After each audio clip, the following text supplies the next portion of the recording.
Ma'am figures of speech में ना थोड़ी सी डिफिकल्टी आ रही है। हमें सिमिली, मेटाफर, पर्सोनिफिकेशन, एलिट्रेशन तो पता है, पर ये मेटोनिमी और सिनेक्डिकी जैसी फिगर्स ऑफ स्पीच पेपर में दिखी है शिफ्ट 1, 2, 3 के अंदर। तो मैम एक बार इसका ब्रश अप करवा दो CUET 2026 के बच्चों। तो मैं आपके लिए ये 10 से 12 मिनट की एक छोटी सी प्रिसाइज सी कंडेंस सी वीडियो लेके आई हूँ, जिसमें हम विद एग्जांपल एक बार एक क्विक रिवीजन करेंगे सारी फिगर्स ऑफ स्पीच का, और क्या क्या CUET के ट्रैप्स हैं, किन दो के अंदर आपको वो फंसाती है, मैं आपको वो दिखाऊंगी एक टैबुलर फॉर्म के थ्रू। इनमें डिफरेंस बताऊंगी, जो बहुत क्लोज कॉल्स है जिनमें बच्चे कॉमनली कंफ्यूज होते हैं कि ये मेटाफर है या ये सिमली है, क्या ये मेटोनमी है या सिनेक्डिकी है। तो मैं आपको वो डिफरेंसेस कोट कर कर कुछ क्वेश्चंस देखेंगे इसी पैटर्न के CUET के। ठीक है, तो बच्चों जो बेसिक वाली है ना उस पर ज्यादा टाइम इन्वेस्ट नहीं करेंगे, बस आपको डिफरेंसेस के लिए मैं एक बेसिक जिस्ट दूंगी। ठीक है, तो आप रेडी हैं? सबसे पहले मेरे प्यारे बच्चों लाइक कर दो, शेयर कर दो, सब्सक्राइब कर दो, और जो भी इस चैनल पर नया है वो प्लीज एक हम्बल रिक्वेस्ट है, मेरी सारी वीडियोस चेकआउट कर लो, be it vocabulary, be it one word substitute, be it homophones, fill in the blanks, phrase replacement, जितनी वीडियोस हैं, जितने टॉपिक्स मैंने कवर किए हैं वो सब कवर कर लो। दे आर एक्सट्रीमली पिविटल, बहुत वाइटल और क्रूशियल टॉपिक्स हैं, हर चीज उसी में से उठाई जा रही है, सब कुछ आपको उस रेजर्वॉयर में मिलेगा, वो हमारा ट्रेजर बॉक्स है, उसको नहीं छोड़ना है। ठीक है मेरे प्यारे बच्चों, ग्रामर वन शॉट देख लो, ग्रामर की सारी वीडियोस देख लो, RC का एक प्रैक्टिस सेशन है देख लो, 60 मिनट्स का पेपर 25 मिनट्स में, 30 मिनट्स में कैसे क्रैक करना है वो भी देख लो। सबसे पहले करते हैं अपनी figures of speech. Please like कर दो, शेयर कर दो, सब्सक्राइब कर दो, और कमेंट तभी करना जब वीडियो आपको फ्रूटफुल, इंसाइटफुल लगे। देखो बच्चों, सिमिली के अंदर ना वर्ड सेम आपको सुनाई दे रहा है, सिमिलर। तो कोई भी दो चीजें जो सिमिलर होंगी ना वो होती है सिमिली। लेकिन यहाँ कैच क्या है? कैच ये है कि इसमें दो वर्ड्स का यूसेज होता है जो है लाइक और एज। जैसे she fights like a lion, वो शेर की तरह लड़ती है, और she is as brave as a lion. जहां पर आपको ये दो गोल्डन कीवर्ड्स दिख जाए, एज और लाइक, ये होंगे सिमिली। क्यों मैं इस पर स्ट्रेस कर रही हूं? हमें पता है कि जो मेटाफर है, तो मेटाफर क्या होता है? वो करता है डायरेक्ट कंपैरिजन। क्या करता है? जैसे मैं बोलूं टाइम इज मनी, वक्त पैसा है, तब आप कहोगे सिमिलर में भी तो आप अपने आप को लायन से कंपेयर कर रहे थे, तभी आपको पॉइंट ऑफ डिफरेंस बताया कि सिमिली के अंदर एज और लाइक शब्दों का यूसेज आता है, और मेटाफर के अंदर एज और लाइक नहीं आता। हम सिंपल बोलते हैं ये जो ए चीज है ये बी चीज है, हम इन दोनों को कंपेयर कर देते हैं और इन्हें सेम फुटिंग पे ले आते हैं। जैसे मैं बोलूं चाइल्डहुड वॉज अ जू, चाइल्डहुड क्या था? बचपना क्या था? एक जू था। तो मैंने चाइल्डहुड को सीधा सीधा जू के साथ सेम फुटिंग पे कंपेयर कर दिया, एज और लाइक वर्ड नहीं है। अब यहां पर मेरी बात ध्यान से देखो, देखो लाइक और एज अगर एब्सेंट होगा तो सिमिली नहीं है, और the moon was like a silver coin, तो क्या हुआ? लाइक आ गया, सिमिली हो गया। अब इसके अंदर मेटाफर में time is a thief, time चोर है, एज लाइक नहीं है, डायरेक्ट कंपैरिजन है, टाइम को थीफ से कंपेयर कर रहे हो तो मेटाफर हो गया। इसके अंदर आपको पर्सोनिफिकेशन से कंफ्यूज नहीं करना है, सिमिली से कंफ्यूज नहीं करना, पर्सोनिफिकेशन पे आते हैं। पहले मेटाफर स्टैंड अलोन समझ लिया, ठीक है? तो चाइल्डहुड वाज अ जू, time is money, time is thief, ये हो गए एग्जांपल्स। अब देखो पर्सोनिफिकेशन को याद रखने की एक बहुत अच्छी ट्रिक है। इसमें पर्सन आ रहा है, तो पर्सन आ रहा है तो हम ऐसे याद रखेंगे, जब हम किसी नॉन लिविंग चीज को, विंड है, ट्रीज है, ठीक है, अब ट्रीज तो लिविंग बीइंग्स है, लेकिन जब हम ह्यूमन लाइक ट्रेट्स या क्वालिटीज असाइन करते हैं इन चीजों को, जैसे विस्परिंग है, कान में फुसफुसाना, ये ह्यूमंस कर सकते हैं, विंड नहीं कर सकती। डांसिंग है, ह्यूमंस करते हैं, लेकिन मैं बोलूं द ट्रीज डांस्ड, ट्री क्या कर रहा है? डांस कर रहा है, तो क्या कर रहा है? हिप हॉप कर रहा है, जैज कर रहा है, भांगड़ा कर रहा है, सालसा कर रहा है? नहीं पॉसिबल। ये कुछ ऐसी चीजें हैं जो ह्यूमन बीइंग्स करते हैं। विंड है, विस्पर कर रही है, तो जब कोई पर्सन वाली चीजें करनी शुरू कर दे वो होती है पर्सोनिफिकेशन। तो जब हम ह्यूमन क्वालिटीज दे देते हैं नॉन लिविंग थिंग्स, या ट्रीज जो कि एक लिविंग बीइंग है वो भी वो चीजें नहीं कर सकता जो ह्यूमंस करते हैं, तो जैसे विंड हो गया, विस्पर थ्रू द ट्रीज, ठीक है? या opportunity knocked at my door, opportunity ने मेरे डोर पर नॉक किया, कर सकती है नॉक, ह्यूमन बीइंग्स कर सकते हैं, तो क्या हो गया? ये पर्सोनिफिकेशन। ठीक है, तो कोई नॉन ह्यूमन जब कोई ह्यूमन एक्शन करता है। हाइपरबोली, ट्रिक बताइए हाइपरबोली की, इसमें वर्ड आ रहा है हाइपर। अब आप हाइपर कब होते हैं? जब आप बहुत ज्यादा गुस्सा हो जाते हैं। हाइपर मतलब ओवर एग्जैजरेशन। जैसे मैं बोलूं I am so hungry right now, I could eat a horse, मैं इतनी भूखी हूं कि मैं एक घोड़ा खा सकती हूँ। I could eat a horse एक हाइपरबोली है, क्योंकि आप असल में घोड़ा नहीं खा सकते हो। या मैं बोलूं I have told you 20 million times, अरे तुमने 20 दफा कहा है, तो आप 20 दफा तो नहीं कहते हो, लेकिन आप एग्जैजरेट, उसे इन्फ्लेट करके हाइपर कर कर बोलते हो, तो वो होती है हाइपरबोली। हाइपर वर्ड आ रहा है तो एग्जैजरेशन से याद रखना, ठीक है। चलो, तो आप अपने आप से एक क्वेश्चन पूछ सकते हो, क्या ये सच में होता है? नहीं होता है, तो आपको पता चल जाएगा हाइपरबोली। ऑक्सीमोरॉन, इसे मैंने याद करने का एक तरीका आपको ये बताया था कि कोई मोरॉन है, ठीक है। मोरॉन एक गाली होती है किसी स्टूपिड इंसान से, अगर आप बहस करते हैं तो वो क्यों होती है? क्योंकि आप जो कह रहे हैं वो उसका ऑपोजिट कह रहा है, ठीक है, ऑक्सीमोरॉन। तो आपको ऐसे याद रखना है कि ये दो ऑपोजिट वर्ड्स को मैंने साथ में जोड़ दिया। जैसे अब इसमें और पैराडॉक्स में बहुत दिक्कत आती है, तो यहां पर भी पॉइंट ऑफ डिफरेंस एक्सप्लेन करूंगी, पर पहले ये बात को याद रखो, ऑक्सीमोरॉन ऑपोजिट से बहस होती है, क्योंकि मोरॉन का एक ऑपोजिट पॉइंट ऑफ व्यू होता है, ऐसे याद हो गया।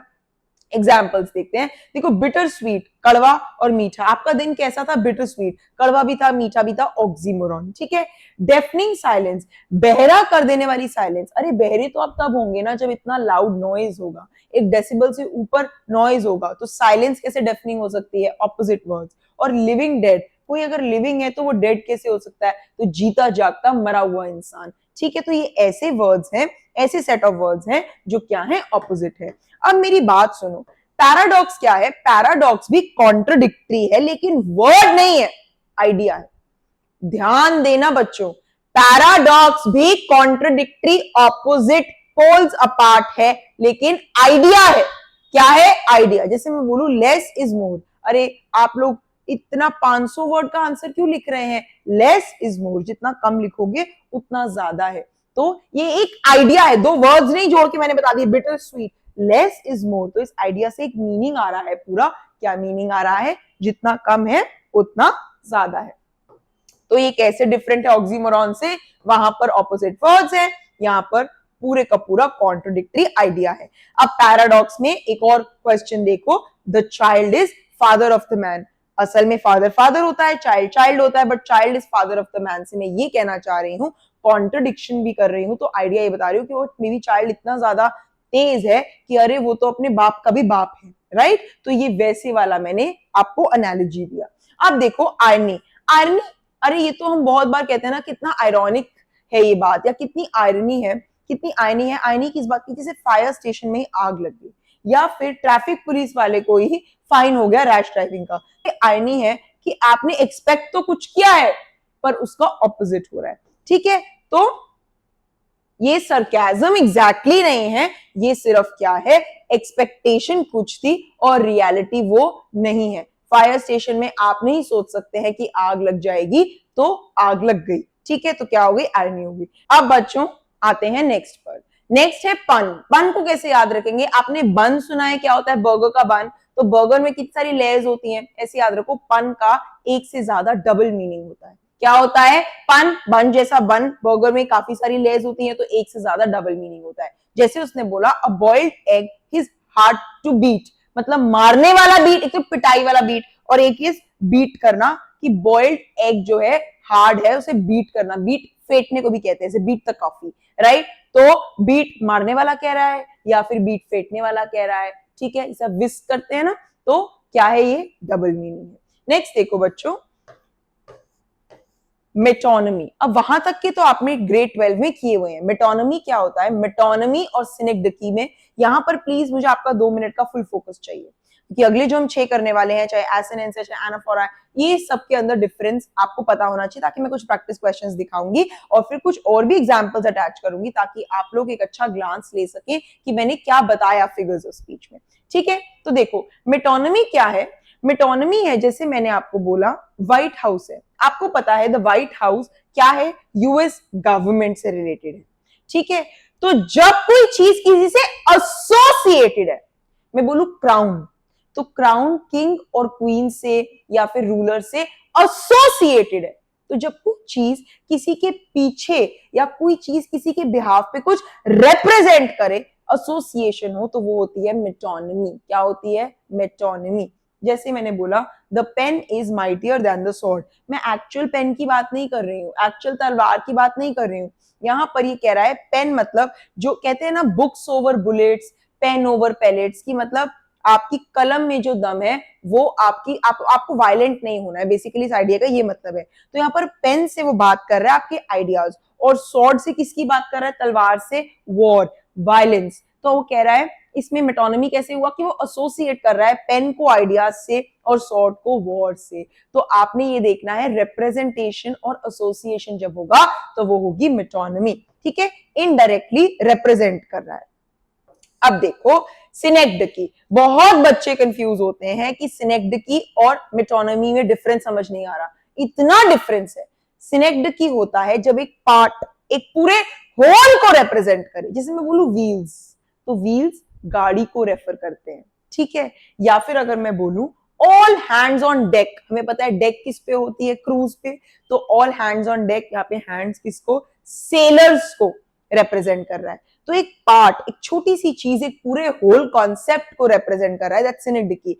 और वो है एसोसिएशन, रिप्रेजेंटेशन। कोई पार्ट होल की बात नहीं है कि छोटा पार्ट और पूरा पार्ट ना, सिंपल सिंपल सिंपल एसोसिएशन है वो, ठीक है। तो मेटोनिमी एसोसिएशन है, सिनेक्ड की पार्ट होल है, ठीक है। अलिटरेशन, अलिटरेशन हमने करा हुआ है जहां पे कॉन्सोनेंट साउंड्स, कॉन्सोनेंट कौन से होते हैं? जो ए ई आई ओ यू नहीं होते, वहां पे रिपेटिटिव आपको ये दिखता है एस एस एस, ये ना, तो साउंड क्या है? कॉन्सोनेंट का है, सी शी सेल्फ सी शेल्फ, ठीक है। तो साउंड बेस्ड के अंदर क्या होगा? अलिटरेशन। ऐसे याद रखो डबल एल है तो कॉन्सोनेंट है डबल एल, तो क्या हो गया? अलिटरेशन, आपकी कॉन्सोनेंट साउंड्स की रिपेटिटिव नेचर को। नेक्स्ट देखो एनाफोरा। एनाफोरा आपने सुना नहीं है, लेकिन एनाफोरा क्या है? जब रेपिटेशन होती है सेम क्लॉजेस की। देखो जैसे बिगिनिंग में आया we shall fight on the beaches, we shall fight, we shall fight, we shall fight आया, ठीक है। तो एनाफोरा हो गया, ठीक है। ये आपको ऐसे याद ही रखना पड़ेगा। ओके, नेक्स्ट वन देखो बच्चों, ऑनोमेटोपिया। बहुत इजी है, जब जो साउंड है एक वर्ड की और वो वर्ड का एक्चुअल काम है या फंक्शन है वो जब सिमिलर है, जैसे मैंने बोला बज, हिस, तो ये जो साउंड है और ये जो एक्चुअल वर्ड है, मतलब इस वर्ड की प्रोनाउंसिएशन और ये जो साउंड आता है जब ये वर्ड एक्चुअल में वर्ब की तरह काम करता है, जब वो सेम हो तो क्या होता है? ओनोमेटोपिया। चाहे ठड है या फिर क्या है, बैंग, बैंग करते हैं तो बैंग आवाज भी सेम है और बैंग प्रोनाउंसिएशन, स्प्लैश, ठीक है। तो जो वर्ड्स अपनी साउंड से मिलते जुलते होते हैं, इमिटेट ऑनोमेटोपिया। रेपिटेशन क्या है बच्चों? रेपिटेशन में और किसमें? एनाफोरा में कंफ्यूज नहीं होना। एनाफोरा जो है वो बिगिनिंग क्लॉजेस की रेपिटेशन है, और रेपिटेशन क्या है? एक वर्ड, एक फ्रेज या आइडिया जानबूझ के, एक वर्ड भी हो सकता है अलोन अलोन, फाइट फाइट, ठीक है, वो कहीं पर भी आ सकता है, बीच में भी आ सकता है। तो आप रेपिटेशन देखते हैं एक वर्ड में, एक फ्रेज में, एक आइडिया में एम्फेसिस बिल्ड करने के लिए। एनाफोरा से नहीं करना, क्यों? क्योंकि रेपिटेशन में कहीं पर भी हो सकता है और वो बिगिनिंग पर ही होता है, ठीक है। तो आगे देखो बच्चों, एसोनेंस, एसोनेंस अलिटरेशन के साथ कंफ्यूज मत करना। एक है कॉन्सोनेंट साउंड की रिपेटिटिव नेचर और एक है वाल साउंड। जैसे देखो ये वाला सेंटेंस, एयर द मेलो वेडिंग बेल्स, ए, ठीक है। तो ई साउंड आपको बार बार वाल साउंड रिपीट हो रही है, तो यहाँ पर थोड़ा सा ट्रिकी है, ये एसोनेंस है। जब तक आपको ये सारे क्रिस्टल क्लियर नहीं होंगे, आइडेंटिफिकेशन थोड़ी सी आर्डुअस और टेक्निकल हो सकती है, इसीलिए कह रही हूँ यहीं पर ये पक्के कर लो अभी, ठीक है। नेक्स्ट देखो यूफेमिज्म, जैसे मैं बोलूं ही डाइड, कितना रूड है, लेकिन अगर मैं थोड़ा सा रिफाइन कर कर पॉलिश कर कर उसे यूफेमिज्म कहते हैं, जैसे ही पास्ड अवे, ठीक है। या फिर माइल्ड एक्सप्रेशन हम यूज करते हैं हार्श रियलिटी की जगह। अगर मुझे बोलना है अरे तो पुअर है ना, गरीब है, और या फिर इकोनॉमिकली वीक है, ठीक है। तो ये क्या हो गया? मैंने थोड़ा सा डेकोरेट करा, ऑर्नामेंट, ऑर्नामेंट हमने उसको एक्सेसराइज कर दिया, थोड़ा सा माइल्ड कर दिया। अब मेरी बात सुनो, ये तीनों टिप्स बहुत ध्यान से सुनना। पहले आप देख लो, लाइक एज आ गया, सिमिली हो गया, एग्जैजरेशन दिख जाए कहीं पे 50 million times, I could eat a horse, hyperbole हो गया।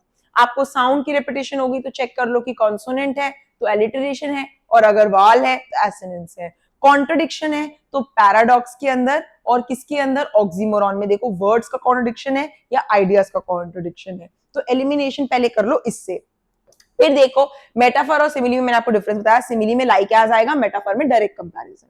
ठीक है बच्चों, ऑक्सीमोरॉन अभी हमने डिस्कस, मेटोनमी और सिनेक्टिकी, मेटोनमी है एसोसिएशन और सिनेक्टिकी है एक पार्ट पूरे होल को प्रेजेंट करता है, अलिटरेशन और ये हो चुका है। ठीक है, अब मैंने आपको ये टेबल दिया है जिसमें मैंने छोटे छोटे कीवर्ड्स के थ्रू आपके लिए, ताकि आप पीडीएफ प्रिंट करें तो हर चीज यहाँ पर जॉटेड है। अब हम कुछ क्वेश्चंस देख लेते हैं। अगर आप चाहोगे मैं आपको टेक्स्ट दे दूंगी, प्रैक्टिस क्वेश्चंस दे दूंगी, कुछ पीवाईक्यूज दे दूंगी और सिंपल सेंटेंसेस भी दे दूंगी जो mixed and shuffled practice questions होंगे, जिसमें ये सारी 16-17 की फिगर्स ऑफ स्पीच आ रही होंगी। मेरी बात सुनो, स्टार्स डांस कर रहे हैं, आंसर देखने की भी जरूरत नहीं है। स्टार्स एक ऐसी चीज कर रहे हैं जो ह्यूमन बींग्स करते हैं, क्या है, पर्सोनिफिकेशन। एक बात मैं आपको बता दूं बच्चों, कभी कभी ना वो क्या करता है कि ऑप्शन ना पर्सोनिफिकेशन नहीं देता। सपोजिडली आपको दिखाऊंगी एक ऐसा क्वेश्चन, अगर आप मेरी प्रीवियस फिगर्स ऑफ स्पीच देखेंगे उसमें डेफनिंग साइलेंस का ना उसने ऑक्सीमोरॉन नहीं दे रखा, तो हमने वहां पर क्या ऑप्शन सिलेक्ट करा है, आप लोग मेरी प्रीवियस फिगर्स ऑफ स्पीच की वीडियो जाके चेकआउट कीजिएगा, ऐसा बहुत बार करता है। तो आपको क्लोजेस्ट ऑप्शन वो भी अभी आपको दिखाती हूँ, ठीक है, प्रैक्टिस क्वेश्चंस भी दूंगी वैसे। तो क्या हो गया, पर्सोनिफिकेशन। ठीक है, नेक्स्ट देखो, I am so hungry I could eat a horse, ये मैंने बताया आपको, एग्जैजरेशन कर रहे हो, हाइपरबोली। नेक्स्ट देखो बच्चों, लाइफ, लाइफ क्या है, रोलर कोस्टर। लाइफ को मैंने सेम फुटिंग पे ला दिया, कंपेयर कर दिया लाइफ को रोलर कोस्टर से, तो क्या हो गया, मेटाफर हो गया। नेक्स्ट देखो बच्चों, ठीक है, सिमिली नहीं है, लाइक और एज नहीं है। नेक्स्ट है क्लासरूम, क्या था, डेड साइलेंट। कैसा था क्लासरूम, डेड साइलेंट, तो ये क्या हो जाएगा, आप बताओ मुझे, ये हो जाएगा ऑक्सीमोरॉन। नेक्स्ट, ये pen is mightier than the sword, तो हमने कर लिया, पेन रेफर कर रहा है आइडियाज को, स्वॉर्ड रेफर कर रहा है वॉर को, तो ये एक एसोसिएशन है, एक बिगर आइडिया की रिप्रेजेंटेशन है, इनडायरेक्ट तो मेटोनमी। नेक्स्ट देखो बच्चों, ये कह रहा है ऑल हैंड्स ऑन डेक, यहाँ पे हैंड्स क्या बिगर पार्ट, ये होल को क्या रिप्रेजेंट कर रहा है, सेलर्स को, तो क्या हो गया हमारा सिनेक्टिकी। नेक्स्ट देखो बच्चों, कह रहा है क्वेश्चन, ये हमने अभी करा, she sells sea shells on the sea shore, consonant sound repeat हो रहा है तो अलिटरेशन। चलो बच्चों क्वेश्चन नंबर 8 देखते हैं। क्वेश्चन नंबर 8 से लेके 13 तक प्लीज बहुत ध्यान लगाना, थोड़ा सा टेक्निकलिटी का लेवल बढ़ जाएगा और इसी तरह के एडवांस लेवल क्वेश्चन सीयूईटी में आ रहे हैं, तो हम्बल रिक्वेस्ट है, बिल्कुल लास्ट लेग ऑफ क्लास है, 1 से 1.5 मिनट लगेगा, प्लीज ध्यान दे दो। देखो बच्चों, try to light the fire, try I light I fire, जब आपने अपनी एलिमिनेशन कर ली, एज नहीं है, लाइक नहीं है, मेटाफर नहीं है, अलिटरेशन नहीं है, तो क्या है ये, आप मुझे बताओ कि ये क्या है, आई आई आई आई, तो ये वाल साउंड की रेपिटेशन आ रही है, एसोनेंस है, बहुत बहुत इंपॉर्टेंट है, आपको ये चेक करना पड़ेगा, ये वाले के प्रैक्टिस क्वेश्चंस जितने कहोगे उतने दे दूंगी। नेक्स्ट देखो, क्वेश्चन कह रहा है फ्रीडम स्लेवरी है, अब ये मत बोलना कि फ्रीडम आजादी, स्लेवरी का मतलब कि कैद होना, तो ये ऑक्सीमोरॉन है, नहीं, ये दो सिर्फ ऑपोजिट वर्ड नहीं है, ये ऑपोजिट वर्ड्स नहीं है, ये कह रहा है जो फ्रीडम है ना, आजादी, जितनी आजादी इंसान को मिल जाती है वो एक्चुअल में एक बंदिश है, आइडिया है, कॉन्ट्रडिक्टरी आइडिया, पैराडॉक्स होता है, इंपॉर्टेंट क्वेश्चन है, पैराडॉक्स होगा आंसर। ठीक है, नेक्स्ट देखो, कह रहा है द विंड विस्पर्ड, अब विंड विस्पर कर रही है, आपको पहले ही पता चल गया है, एक नॉन लिविंग चीज एक ह्यूमन लाइक ट्रेट कर रही है, softly the trees while moon, moon smile कर रहा है, तो ये पर्सोनिफिकेशन हो गया। नेक्स्ट देखो, इंपॉर्टेंट है, I wandered lonely as a cloud, as like की एलिमिनेशन सबसे पहले कर लेनी है, मैं अकेला घूम रहा था क्लाउड की तरह, कंपैरिजन कर रही हूं एज और लाइक से, सिमिली। ठीक है, नेक्स्ट देखो, इंपॉर्टेंट इंपॉर्टेंट इंपॉर्टेंट, ये वाला, वाटर वाटर एवरीवेयर, आप कहोगे मैम रेपिटेशन तो नहीं है, मैम एनाफोरा तो नहीं है, आगे चेक करो, nor any drop to drink, पहली बात तो वो ऑप्शंस में नहीं दिए, दूसरी बात समझो, कह रहा है हर जगह पानी है लेकिन एक बूंद भी पीने को नहीं है, फायर स्टेशन है कहने को, लग आग गई है, ट्रैफिक पुलिस वाला है, खुद का चालान कट रहा है। ठीक है, तो क्या हो रहा है यहाँ पर, आयनी, क्या हो रहा है, आयनी, कि हमने एक्सपेक्ट कुछ किया था और रियलिटी डिफरेंट है। ठीक है बच्चों, इतना समझ में आया। क्वेश्चन नंबर 10 देखो, देखो क्वेश्चन 10 में कह रहा है the crown will decide the matter, crown यहाँ पे किस चीज से एसोसिएटेड है, अभी व्हाइट हाउस बताया था आपको किस चीज से एसोसिएटेड था, तो क्राउन या तो रूलर,